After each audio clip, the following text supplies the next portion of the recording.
I'm Dylan Gott. Welcome to John and Dylan Online, a show where two comedians do half-assed research into internet history. Joining me and introducing our subject for today is my co-host, John Hastings. Yeah, I'm the whole ass. Ladies and gentlemen, today we are talking about every millennial's website that we never really actually used. And I think it was just used by boomies. That's right. Buzzfeed News.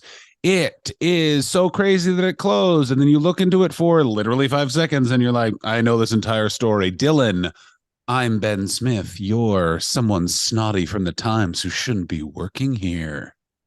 It is very weird that BuzzFeed, given the fact that it's like a website just made up for like 10 reasons why you should always have keys that are pink.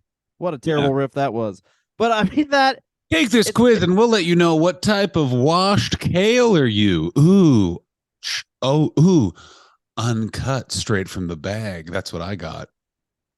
But a website like that creates a news division. And it's like, we've hired the editor of Politico as our guy. Let me explain to you how this was a very weird time because the millennial generation sort of had two waves, which I like to call there was older, we're just going to reinvent everything that the baby boomers did, but it's going to be fucking cool and done with skateboards and fucking big open plan offices, and we're fucking cool, and all the money will be mine, and you will all work for me, and you will not be paid. And you're like, what was that last part? And you're like, you shut the fuck up. But basically, BuzzFeed started as a website for this guy who was like, is there any way that we can turn clickbait into money that's mine? And then they were like, is there?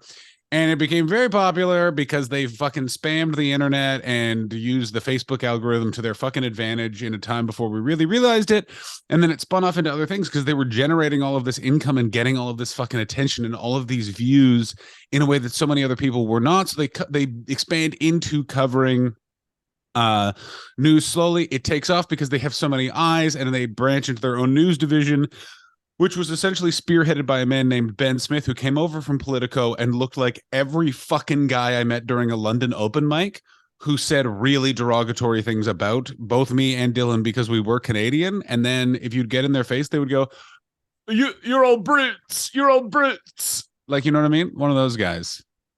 Yeah, and also here's the other thing is that BuzzFeed, as of last year, made $437 million. And isn't it like, I mean, this is like William Randolph Hearst. This is how old this goes into. He didn't make money off news. No one ever made money off news. You just basically broke even on news because you wanted to control the narrative. Yes. And God damn it, the guys from BuzzFeed I guess they just didn't have a narrative they wanted to control. So you look into disgusting. Yeah, fucking gross. Learn how to fucking pick a side and then manipulate the world so everyone and then what do you think we're doing with this podcast? What do you think we're fucking doing? Yeah.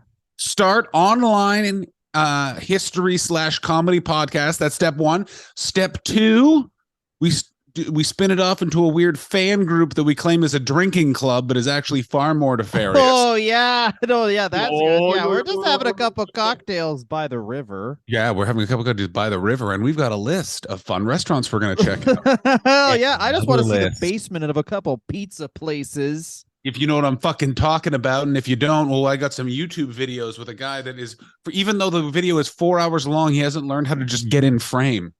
Hey, here's a question. How come all those people that thought cheese pizza was code for being pedophiles aren't vegans, or they just love cheese, I guess? The code, I think, also changed because the code, you're referring to Gamergate, which actually is very important because the main reason why BuzzFeed News closing got big attention on the internet is because BuzzFeed News was very much a voice of anti-Trump during the Trump year. They also fucking broke a bunch of that's the thing, they broke mad litty shit. And also, like, here's the thing is, as of this recording, I got a New York Times podcast waiting for me just called Is Trump going to be the nominee? And let me tell you this. Every single news organization is so full hard that Trump could be back in the news, where it's like they made so much fucking money, and there's no coincidence that like BuzzFeed News is just kind of shutting down 3 years into, hey, this old guy can't really remember his name, but he has said and done nothing. Like, the major thing that Joe Biden's done during his presidency from a internet clip, as a man who only ingests presidents through internet clips, Of is he course. fell off that bike. Oh, I mean, you are not counting the sheer amount of. So first of all, and it's even better. People say that this is an excuse. He broke his feet like the first week into office because he's an old man he's brittle. His Yeah, bone are brittle he's mostly dust. mostly dust. And I gotta say this as someone who lives in America, I love it. I love it. Living in America under Trump, what no one talked about is everyone woke up and just went. And now under Biden, everyone wakes up and goes, "What's up?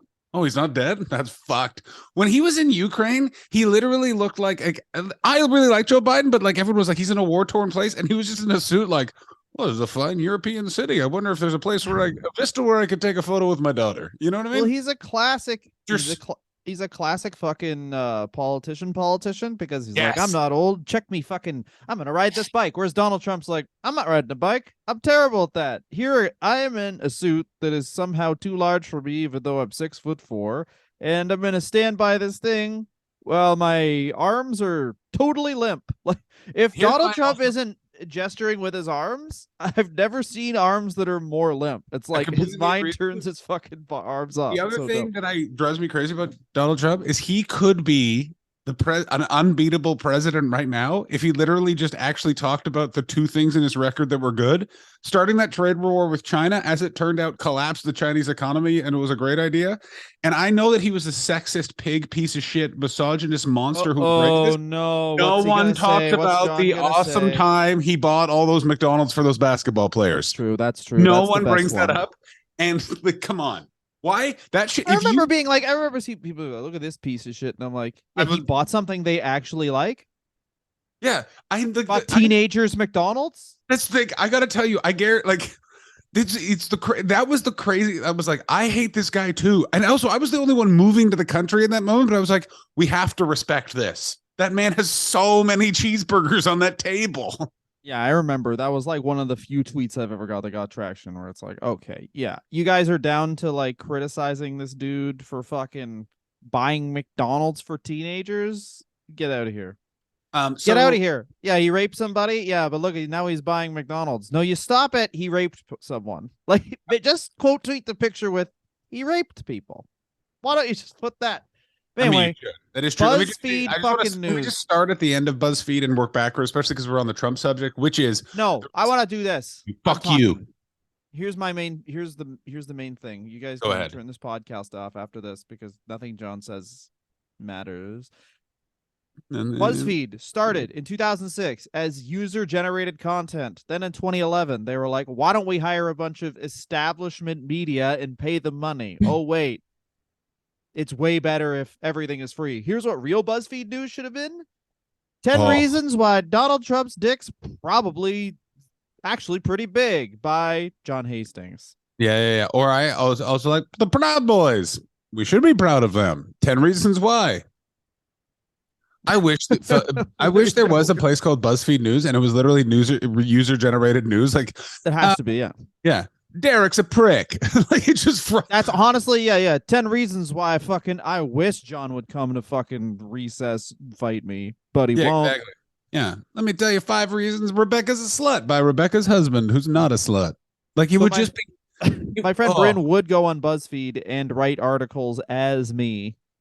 Oh my god. Okay. You say bye Dylan Gott, so it'd be like 6 reasons why the manager at Boston Pizza's a fucking pussy. And it was like the brilliant thing is he would always post them at 3 a.m. so it looked like I just got kicked out of the Boston Pizza by the manager. We can't finish our fucking drinks anymore, Derek. I remember him doing this. So for those of you who don't know, Dylan, I also know this man, but Dylan is very good friends with a man named Bryn Potty, who Dylan couldn't have a Facebook wall because of the amount of shit this guy would put on it. And like Dylan was his only friend. Like the guy was in such a depressive state. He was not fun to be around. He was essentially like knowing a scab. And Dylan was like, he'll get through it. He'll be fine. Dylan's getting BuzzFeed articles written about That's a bit much. I was trying to tell a fun fucking story. It was so much better that when you have the context of literally like Dylan's like, hope you're doing well, man. alert on phone. I didn't write 11 articles for Chatelaine magazine about how menopause is making me a stronger flower. But here's why the best part was he would write the article. It was under his name, which was Bryn Potty. So the user was Bryn Potty, but he would just put like, yeah, by Dylan Gott. by Dylan Gott. And then comedians would be like, congratulations on getting on BuzzFeed. Because that's how dumb they were, is that they didn't realize that BuzzFeed, anyone can post anything. And B, I didn't write it. You're making such a great point in the title. So 2010, 2011 was this weird time for anyone that was internet adjacent, like comedians, anything, in that you had things like Reddit, things like BuzzFeed, which you didn't know how they worked, but you did know that someone got a lot of views generated. So people would do insane things. Like, we know a man who posted for like a few months into him, would just kept posting all of his comedy YouTube clips onto Reddit, which is why a bunch of his YouTube comments have a lot of hate underneath them, because Reddit got organized and was like, let's troll this son of a bitch.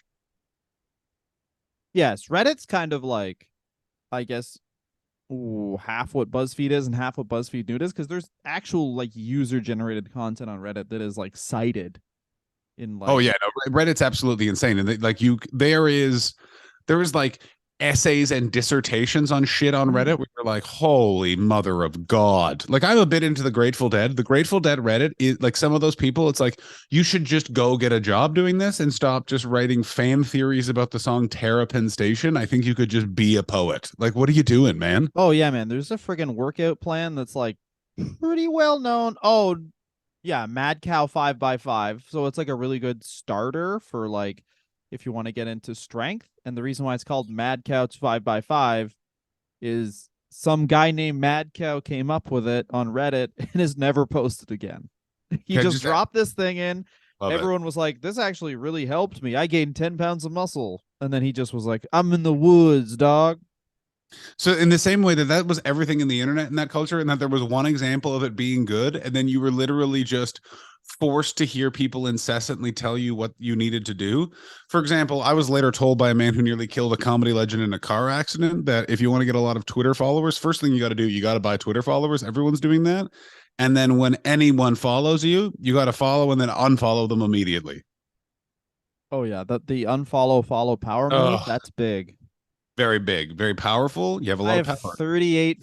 I follow 38 people. I have 1,000 followers. I'm famous. Here's another big thing. This really, BuzzFeed News closing really puts into perspective how the Pulitzer Prize is for fucking losers. Yeah, we don't have any Pulitzers. We did. We got 2 Pulitzer Prizes from the previous podcast, the Wrestler Review. One of the episodes was literally titled Jerry Lawler Jizz, and the other one was for just talking about Yukon Eric. And it turns out Pulitzer just loved Yukon Eric, and he was like, if anyone ever talks about Yukon Eric, they get a Pulitzer. But also, 2021, they win the Pulitzer Prize. Zach? Then, go ahead. Go for it. Zach Pulitzer. That's who that's came up with. And it wasn't a famous journalist. He was the son of William Randolph Hearst's second wife, Peggy Pulitzer. And Zach Pulitzer was literally like, I'm going to fucking write anything there, fucking Willie. And he's like, you fucking can't. And he's like, I can. And then he melted down a bunch of gold, gave it to some journalists. Those journalists are like, I got a Pulitzer now. And then they later fucked Zach Pulitzer's mom. Go ahead. Oh yeah, actually it was one of the provisions in the will by Joseph Pulitzer, who was the guy who invented Rage Against the Machine. Holy shit. Is he the one that was like, you guys got to drive Mercedes, but you got to talk a lot about extreme left-wing poverty-based politics? Also, pretty much. Zach De La Rocha, in the middle of you speaking, can you just, for no reason, pronounce certain Spanish words intensely in Spanish, but other words not in Spanish? It'll make a lot of white interviewers very uncomfortable. They won the Pulitzer in 2021. Woo! For their work on revealing that China has Muslim internment camps. Cool. Yep, very much. So the thing that was very interesting about the end of BuzzFeed News, and by the way, it's not that big of a story because they're literally just getting rolled into Huffington Post, which BuzzFeed also owns, which has a more established brand. And one of the things, I read the oral history of BuzzFeed, and one of the BuzzFeed News, and one of the problems that they constantly came up with was just A, it's a really long thing to say to people, and B, people know about it in like the West, but in like Uzbekistan, they're like, What? No, I'm not. No, I'm not telling someone from Buzzfeed.co on the side of the government who's in charge. Like, you know what I mean? It just sounded very ridiculous, but it's getting so much traction in certain corners of the internet because it spoke truth to power in a lot of senses and went after the right wing a lot. So the sort of right wing news sources are literally being like, woke news doesn't sell, woke news doesn't sell. To Dylan's point at the top of this, news is not a profitable enterprise in the same way that Fox News doesn't make any of its money from being a news channel.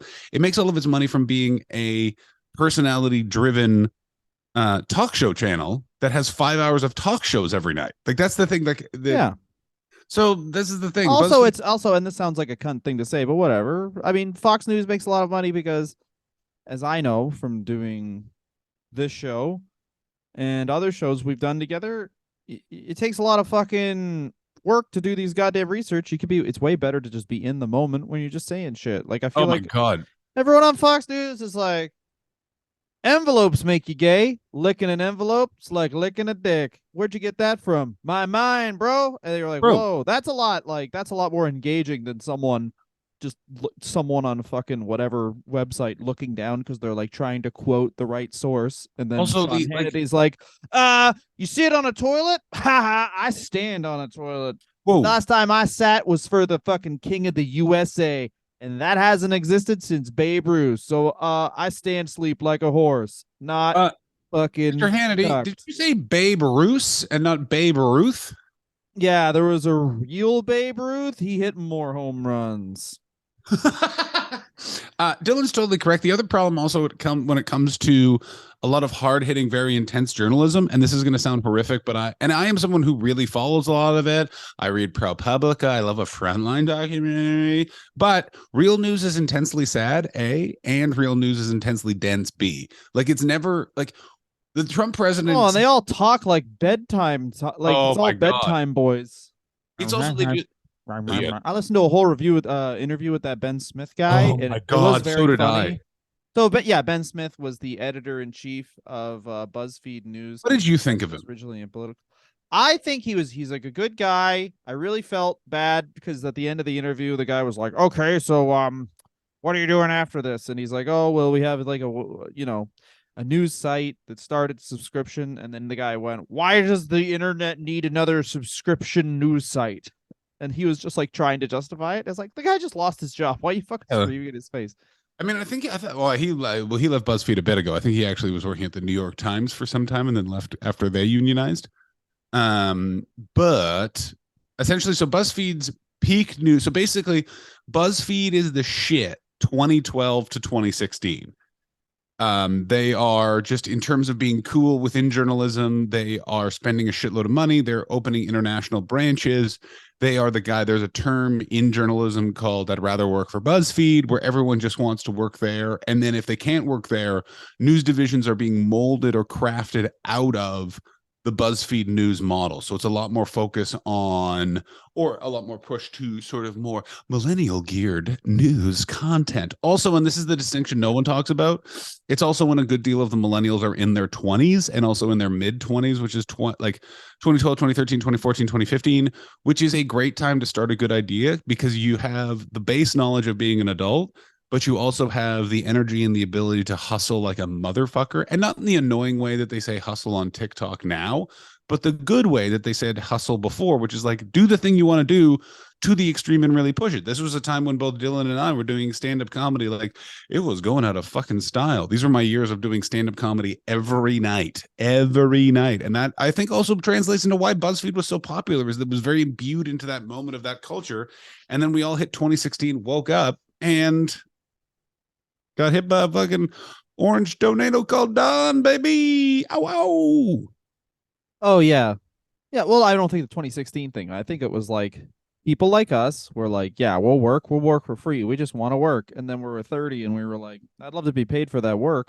And then, the people who hire people were like, no, there's 20-year-olds who are you 10 years ago who will do it for free again.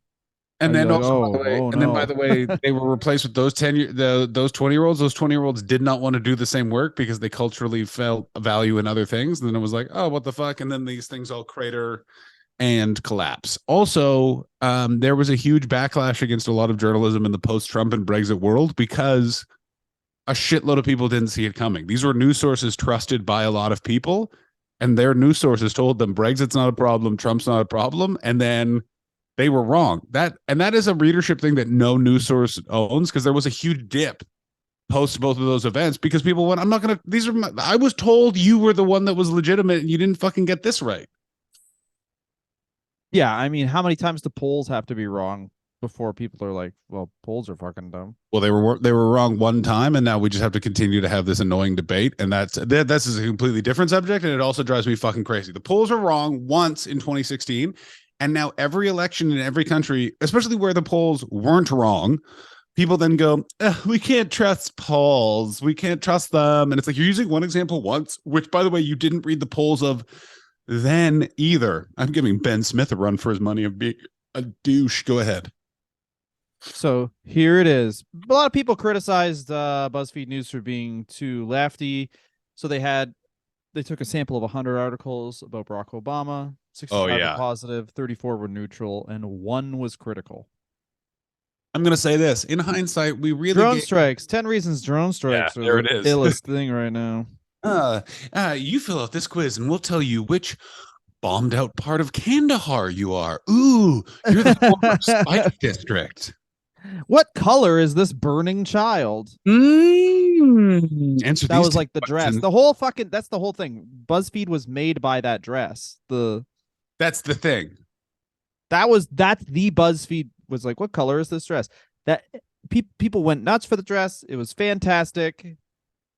And a former flatmate of mine called me and said, I don't think I'll ever be able to speak to my sister again. She sees gold, and we all know that dress is blue.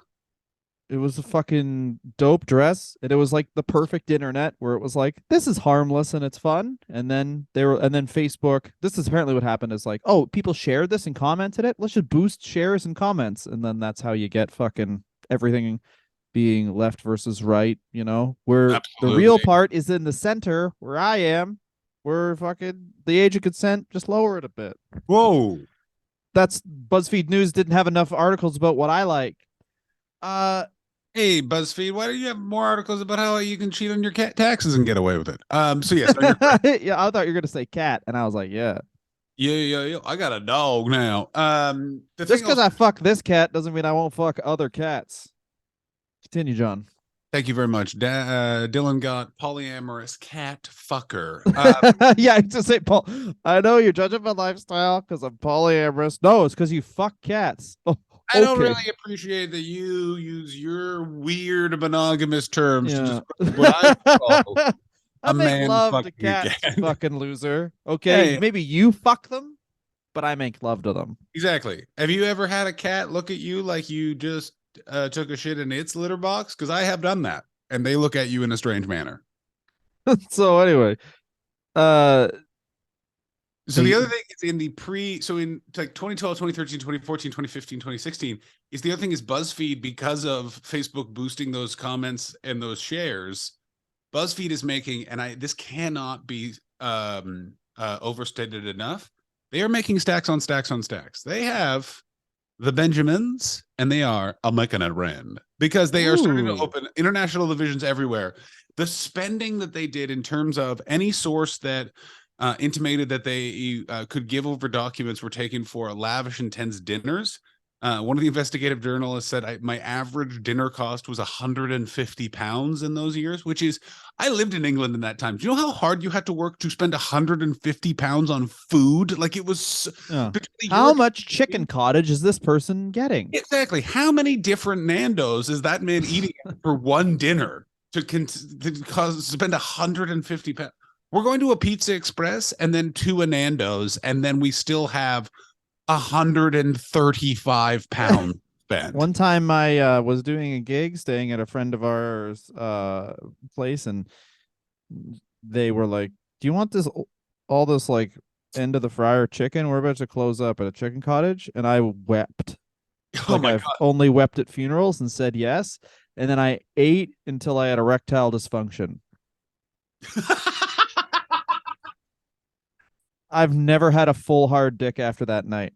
Is that Only true? 90%. No, Yeah. yeah, well, So there's still a bunch of chicken. There's still a bunch of chicken grease in my hog to no, what's this crazy day. though, as someone who has seen your penis both diligent and flaccid. I make that sure. Yes, that's my trust exercise with friends. Yeah, Continue. yeah, yeah, it's a weird truck set because you still have to fall backwards on it. Now hard, and you're like Uh, now, and I'm like no. I say when. yeah, yeah, not yet, not yet. Now, Dylan's 90% hard dick. That's everyone else's 100%.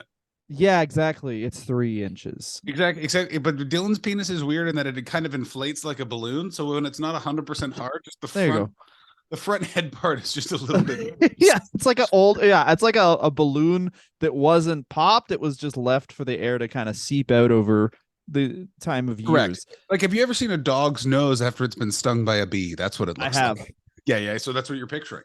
Yeah, that's one of the torture things I do to dogs because I hate dogs and I No. love cats. We're cat boys. Welcome to the Cat Boys podcast. Me, yeah. Also, things that they spent so much money on journalistic investigations. They spent so much money acquiring files, doing research that some did pay off into amazing stories and some were just waste of money. This carried forward into they got free lunch every day, which included in London, they got oysters, which only 2 people ate. But you know how expensive it would be to bring oysters to an office in London? Like, But this sounds like, whenever you're flat broke and you're like, fuck, man, I shouldn't have bought that sandwich in 2018. Do you know yeah, what I mean? Like, that's what this is. Like, where you're yeah, like, it's the why the business fuck did version we get of it. fucking oysters? It's like, yeah, because people, when it's a good, when it's a good season, you always, even though we're all freelancers and we all are like, we always have to save everything. If we have $10, you gotta save, $2 at least, that type of thing. We This always mentality. forget and are like, I'm buying a fucking Porsche. You know, Um, Dylan says that I broke my brain by being too poor for too long, so nearly gave myself a full panic attack coming out of COVID, where I was just like, you can't spend any money. No breathing. Breathing costs money. But yes, that is very much the millennial mindset, which is especially if you're the freelancer, if you're just like hoard, hoard, hoard, gold jacket. You know what I mean? Gotta get that gold. I well, it's funny. I'll get that gold jacket. Oh yes, there's like yeah. I did the terrifying thing, which is I saved a bunch of money to pay taxes and then had to pay less taxes than I thought. And now I'm just staring at that money and I'm just every day I go, this doesn't exist. And I stare into a Oh my mirror. god, Kidding, I have no money. Uh John, the Dylan. Steele dossier. You know what that is. For I some certainly reason, explain it to me. I even brought up a description for you because I was going to get mired because I tried to already think about what the Steele dossier Because is. you already know what it is so much. I already did know what it was before we read this. I didn't know it was broken by BuzzFeed News, and I specifically went and got a definition of it because when I tried to explain it to my girlfriend earlier, I got very angry and derailed that conversation. I didn't want to bring that to the pod. So allow me for the Can first I time do an in my impression of life. what you did? Here it is. Here it is. Hey, honey, here's what the Steele dossier is. It's when you clean the dishes better. No, I don't harp about the dishes anymore. First Why of all, not? I Oh, you harp broke about the dishes? You're like, well, I if you're not broke gonna all of the fucking dishes. do it That's right. I well. broke them all. Well, we broke them together. It was a couple's activity. We threw them at each other. We were playing. We were playing Well, if you're not Goodfellas. gonna clean them, I guess we don't even need them. That's right. We were playing impactful moment during a 80s drama. Okay. So we Okay, kept good. smashing plates at each other. The Steele dossier. It was a controversial dossier compiled by former British intelligence officer Christopher Steele. By the way, they should not have had him front this because this sounds so fake. Who's the name of this British agent? Richard Penis. Like you're just like, what the fuck? Like Dick Steele. yeah, Spy McGillicuddy. Like just Jesus fucking Christ. His name No, was Richard Steele is a dope name. It does sound like a shitty James Bond knockoff. oh boy, doesn't it ever? And the dossier contained unverified allegations of connections between Donald Trump and Russia, sparking a significant political and media firestorm. So any of the root of Russia was involved in the hacking of the 2016 election comes from the Steele dossier. It is a much more nuanced and annoying topic than your uncle and your 3 friends who wore a lot of orange in 2018 and now segue into wearing sort of like very formal casual wear know about. It's all very fucking annoying. Other big stories that define BuzzFeed Nude would be the FinCEN files and the Paradise Papers, which were both collaborations with the International Consortium of Investigative Journalists, where they published financial crimes and major bank movements of the rich and powerful. And the main thing that apparently sort of pissed off the internal workings of BuzzFeed News is that they did not get the Harvey Weinstein story or the Me Too movement, causing eventually the entertainment news division to be shuttered, split up, and respun out into different directions, which I always felt was a bit pet. That really struck me as a petty That's move. crazy. Because That's bear like in mind, the Harvey Weinstein story was literally broken by one guy. One guy, Ronan Farrow, kind of broke it by himself because of the amount of walls that were put up by him because of Harvey Weinstein's ability to get dirt on everyone else. And when Harvey Weinstein went down, we found out all about dirty, dirty Matt Lauer. yum yum Maddie. Maddie is a baddie. Maddie the baddie. That also has a negative connotation.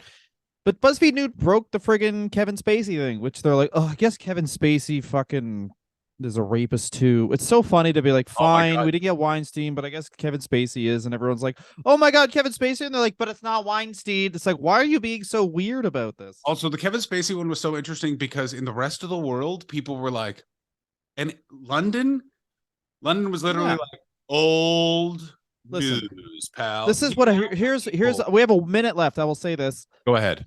And we'll come back after two things I knew. Two of the celebrity things I knew about Louis C.K. and Kevin Spacey. Yeah. If Kevin Spacey being a fucking creep is getting down to regional Canadian stand-up comedy, he's guilty.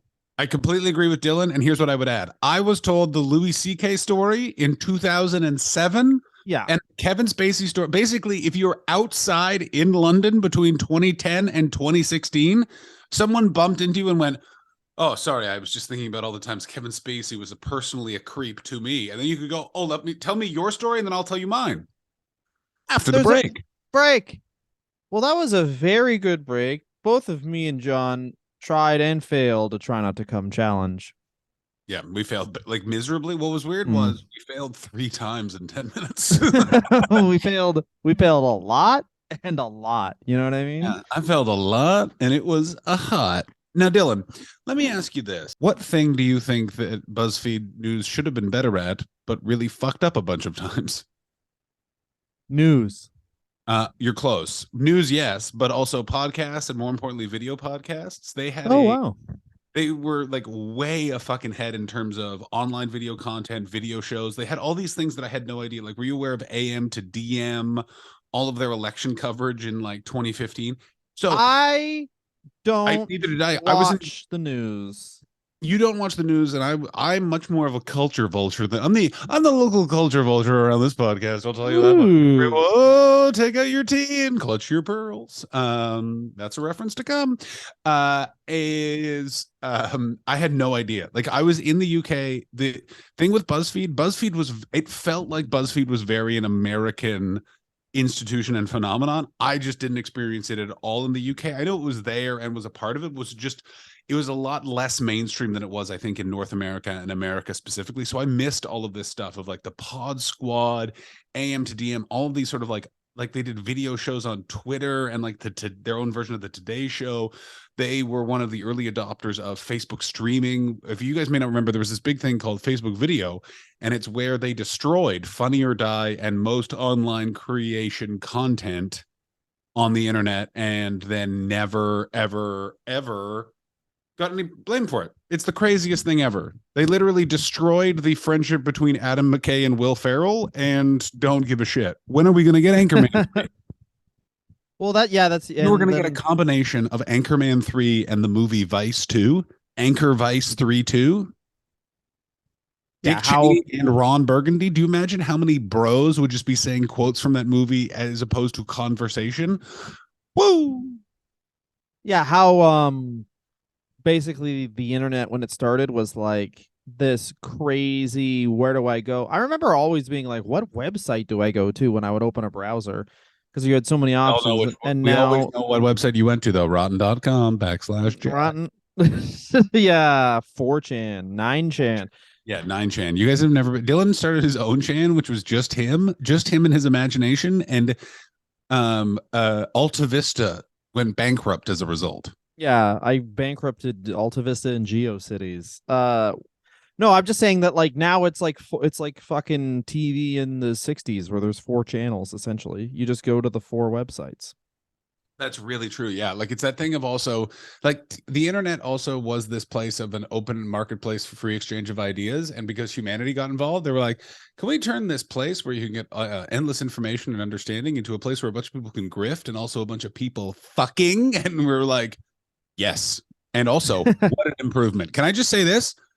Thank God they did this. I don't want to be on video for this, but I just want to say thank God they So changed the internet in that way. let's roll through some of the big stories there. So we are talking about the Trump Russia dossier in 2017. Woo! They also produced a series called Making a YouTube Radical that won a Peabody Award. Yes, we they mentioned did. the Pulitzer that they won.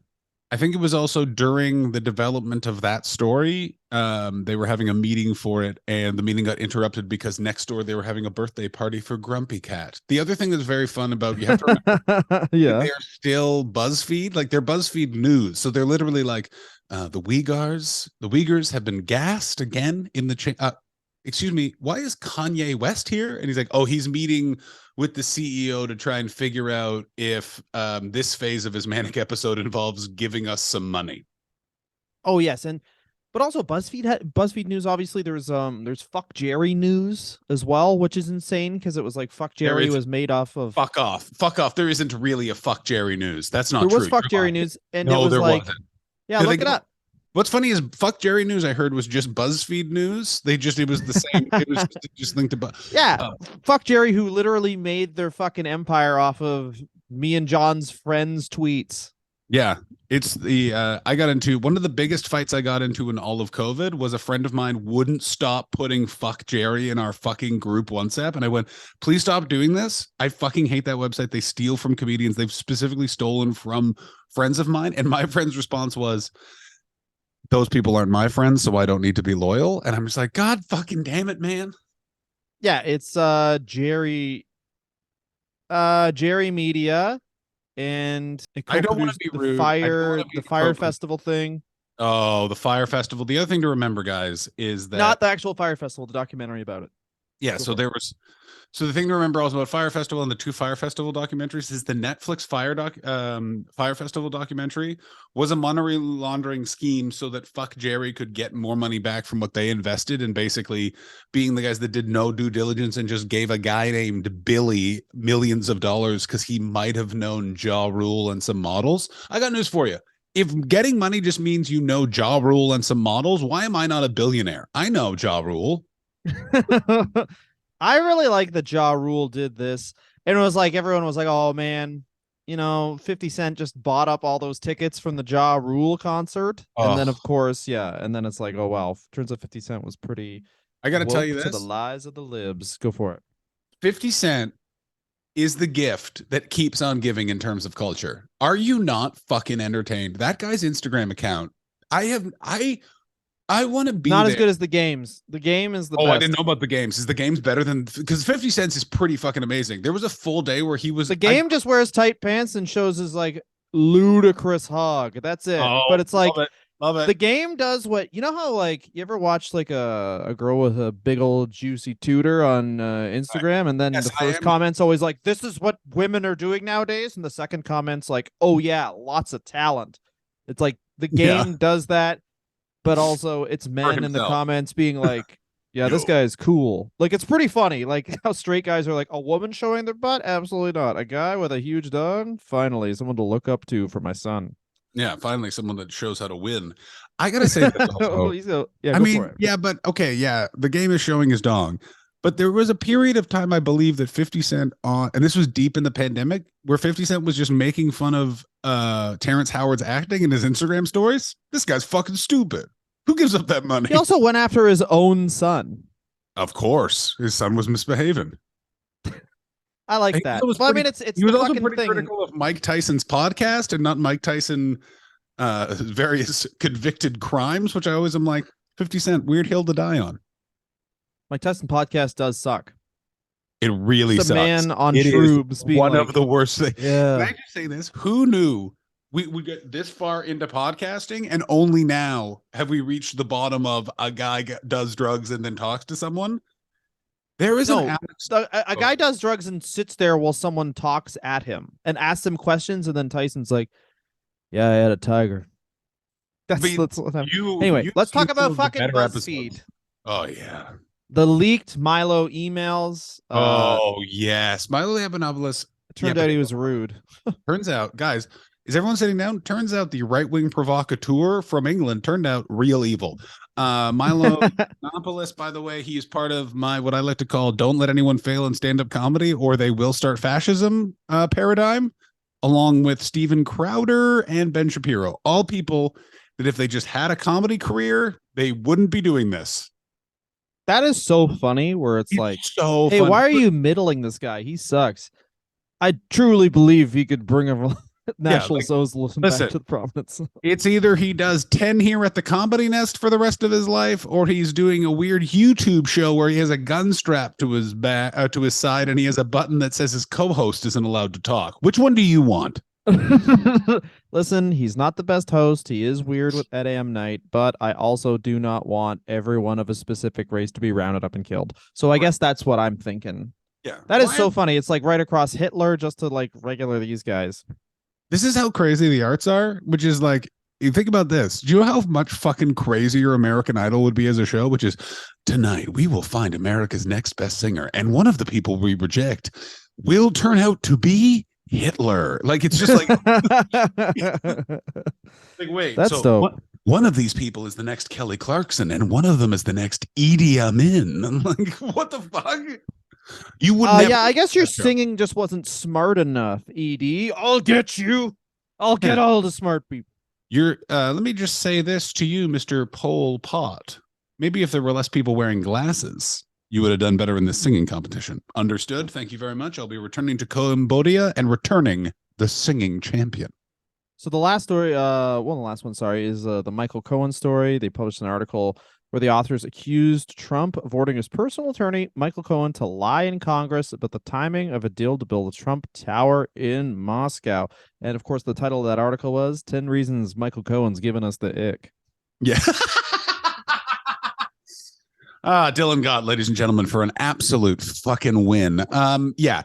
The thing that I will say about BuzzFeed News in general is it very much had a side. It was the voice of the millennial in the Trump years going, actually, and every 45 seconds between the years 2016 and 2018, a huge amount of my friends, and me included, thought we'd wake up every morning and go, haha, we got him. And then Trump would just continue in the same way we thought with Brett, haha, we figured it out. And it just kept going and kept going, because in the actual reality, Russia tried to interfere in the American election, and the people around at the time, presidential candidate Donald Trump, were so fucking stupid they couldn't actually take the help. We have this dossier filled with information for Hillary Clinton. That's cool. Can you get me a club sandwich? Yeah, I'm an FSB agent from Moscow. I am trying to affect democracy. Can you guys just listen to me?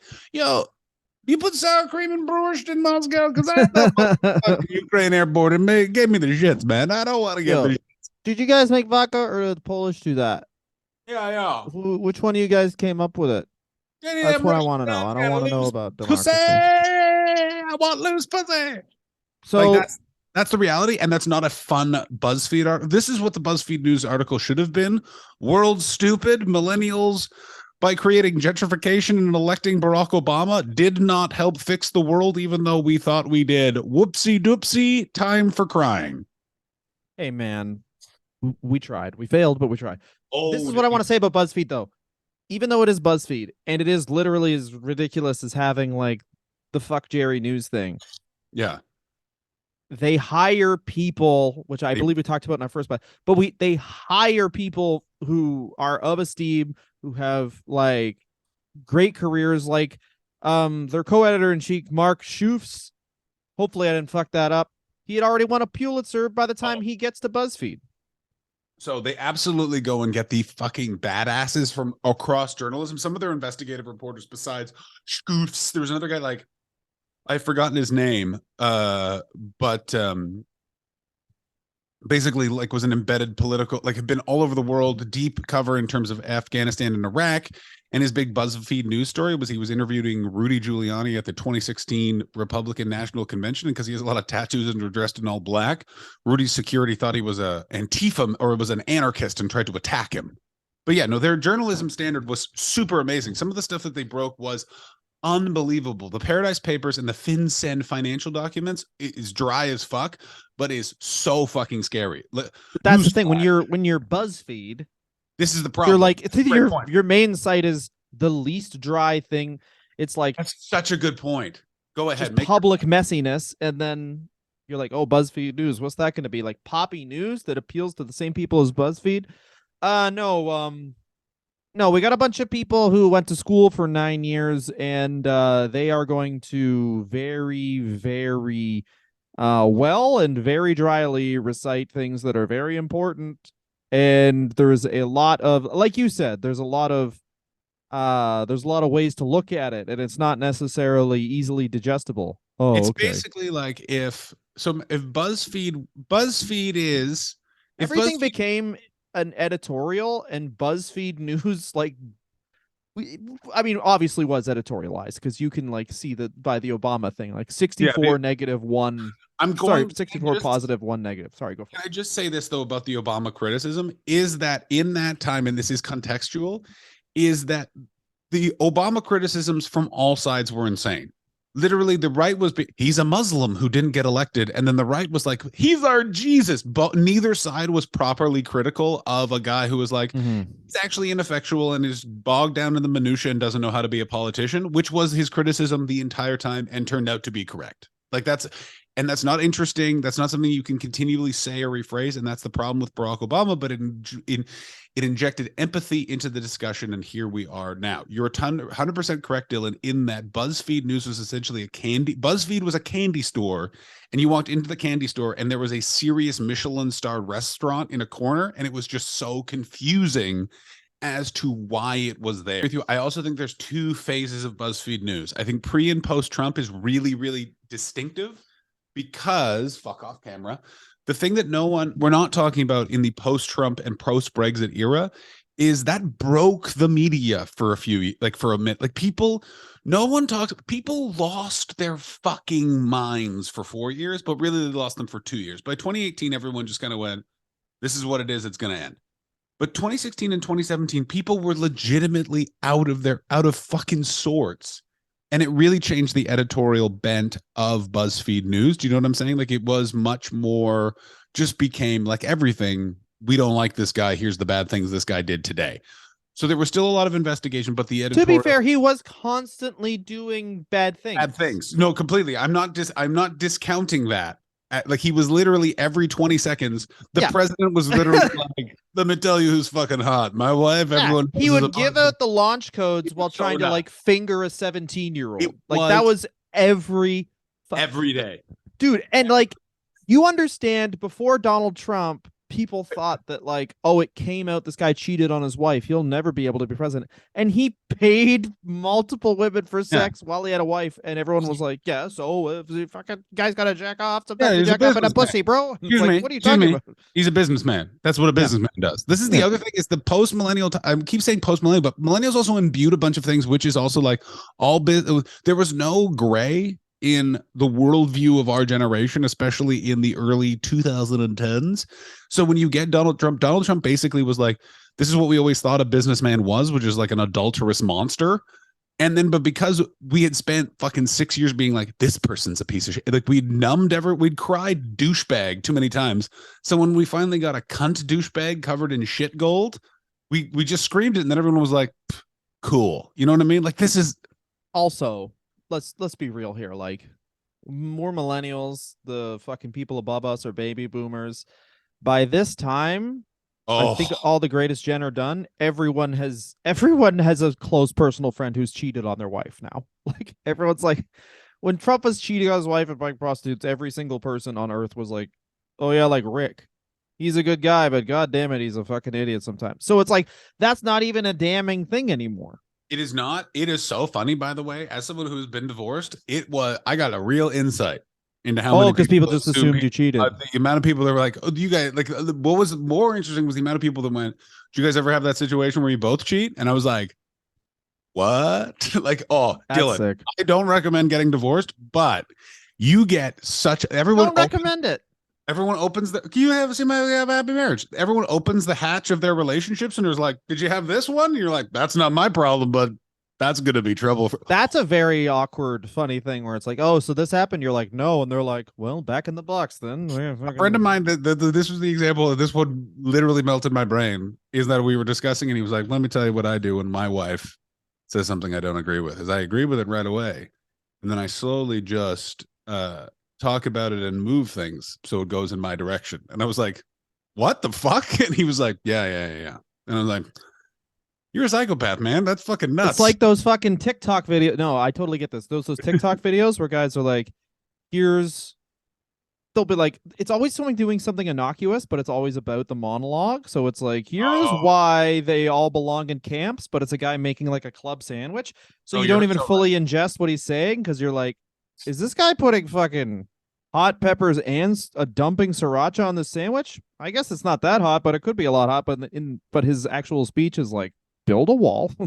You're so right. There's a bunch of ones which are just hamsters doing fun, cute things or eating cucumber or celery, but the voiceover is literally like, and then when you're done fucking the dead body, make sure to shit.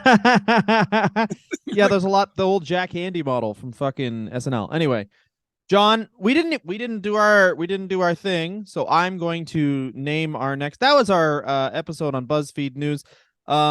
Obviously, we're pre-recording this, so I mean, Ben Smith and Mark Schoofs could have formed Breitbart 2, The Return of the Mac. By oh my this god, time, yeah, we could them like fucking idiots. But I Can we mean, just best say- of can luck we- to everybody. I mean, they laid off 15% of their employees at BuzzFeed News. So and a huge amount of the journalists and everyone else is over at the Huffington Post. At one point, we will do a Huffington Post episode because you have to hear Dylan and mine's Ariana Huffington impressions. Dylan, do yours first. hey, That's very good. Here's mine. Hello. oh, that's good. Thank you. You went high, I went low. Yeah, exactly. Hello. Actually, other way around. So in the end, BuzzFeed News, not that big of a deal that it closed. Yes, it's sad that 15% of BuzzFeed staff have been fired because it's sad when anyone loses their jobs, but hopefully some of the journalistic strength will continue forward on Huffington Post. And it's fun that the Huffington Post is still around. A news article that a lot of friends of mine briefly wrote for, and then when they realize they don't get paid and anyone can just submit, they stopped bragging about it. Back to you, Dylan. I just think it shows, and I hate when a couple of my friends talk like this, and I hate when they do it, but I'm going to do it for this. I just want everyone to know that I don't like it. I think it shows why left-wing people are kind of like less about their cause, maybe. I don't know. It's just weird to me that BuzzFeed would shutter this division when it's like pretty much breaking even, losing a bit of money, and every single right-wing thing is like, oh, we're losing money? Yeah, but I eventually want to keep all of my money, so I'm actually gaining my money. Does that make sense? Where it's like you get all these right-wing foundations that are just literally like, let's just actively try and roll back civil rights laws in this country versus a left-wing thing where it's like, we lost $8. I don't $8 believe in this. So you have to think about it in this way. Barack Obama was the first, for lack of a better term, left-wing internet president. So Facebook basically made it so Barack Obama became the president. Yeah.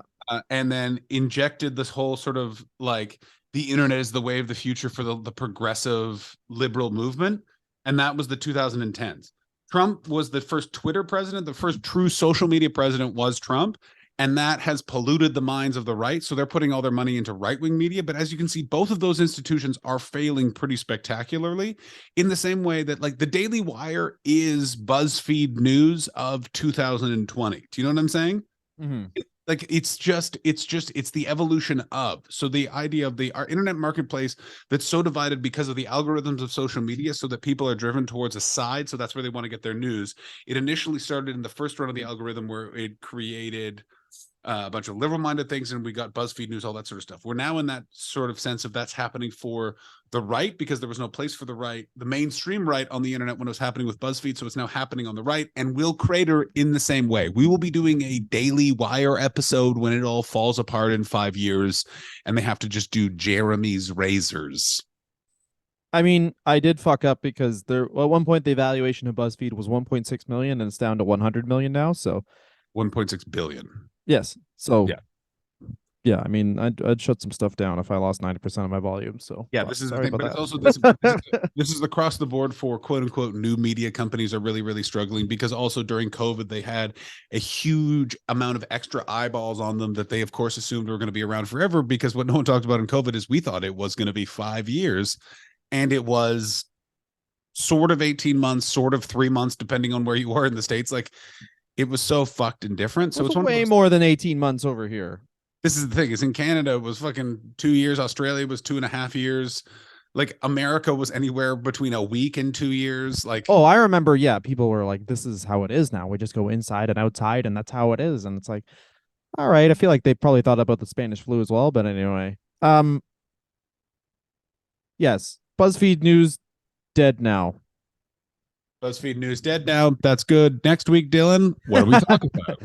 Next week, we're going to do the episode we were going to do last time, which was At Midnight, the show with Chris Hardwick. We're going to be talking about the TV show. We're going to be talking about Chris Hardwick, who, baby, spoiler, actually, I don't really know what Chris Hardwick is up to now, but he's a very interesting man because he was like an early podcast media mogul where now... He's the first Joe Rogan. He's the first Joe Rogan. He's the first Joe. It's crazy, but he was in a lane where it's like getting caught for doing what he did was actually stuck to him. Oh, that story is so much more fascinating. I cannot wait to discuss At Midnight and Chris Hardwick next week. Dylan, buzz my feed news. Thank you so much for listening, guys. Follow us on all our social media channels at John and Dylan Online, at John Dylan Online on Elon's Twitter bot. Goodbye. Fuck you.